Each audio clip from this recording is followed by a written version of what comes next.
So I was just talking to myself before I even started the camera. I know, kind of crazy. Me talking to myself alone in my home, wearing a hood. Hey, calm down. Anyway, so I was thinking about the whole paradox of the phrase phoning this one in. Because I am kind of directly uploading a video, which is, in all actuality, pretty much phoning in a video. And then I was thinking, how long is it going to be before that phrase holds no real context? I mean, it might stay around or become a colloquialism that just exists even though we don't use phones. I mean, we still use phones, so does it really still make sense to kids that are younger? I just said that. Wow. That's scary. Whatever. So I also just watched a Fox News report on the book Alone Together. Now, the only question I had about this, it's a professor who did a study on a bunch of teenage kids who pretty much, the phrase she used, I share, therefore I am. Because if I'm not talking to somebody in person or standing around with someone and we're, probably using our phones while we talk anyway, then I'm walking away from them and pulling my phone out, or, the moment they leave, pulling my phone out to text somebody else or message somebody else, look at Facebook, look at Twitter, whatever.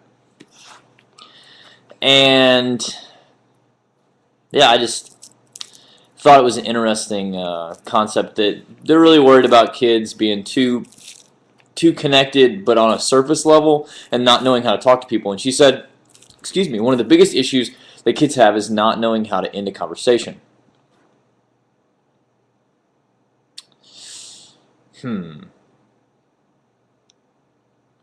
Yeah, I just didn't really follow that one, since there are tons of phrases for, ending a conversation.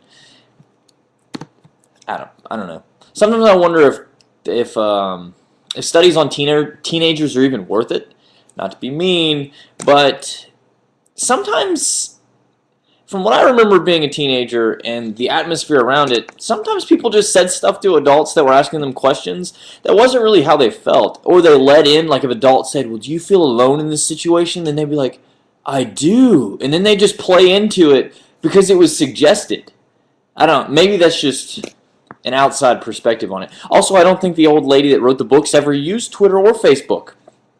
It's just me. And if she has, she doesn't know what she's doing. Do you think she's ever done a vlog? What do you think vlogging does to teenagers?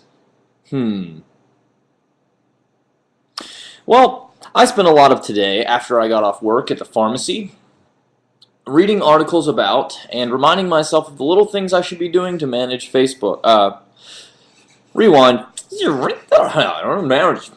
To manage my YouTube pages. So I spent some time, today, and kind of pushing Bags and Boards, which I really do think you should go watch and, comment on. We really do need to really push that community. The fact that I actually am so blunt and truthful in stating things like that isn't probably okay with some people, but it's just how I am.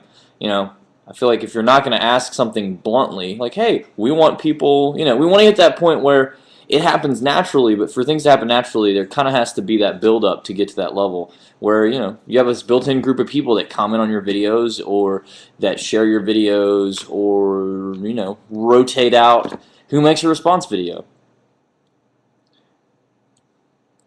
All that said, please go watch the newest episode of Bags and Boards.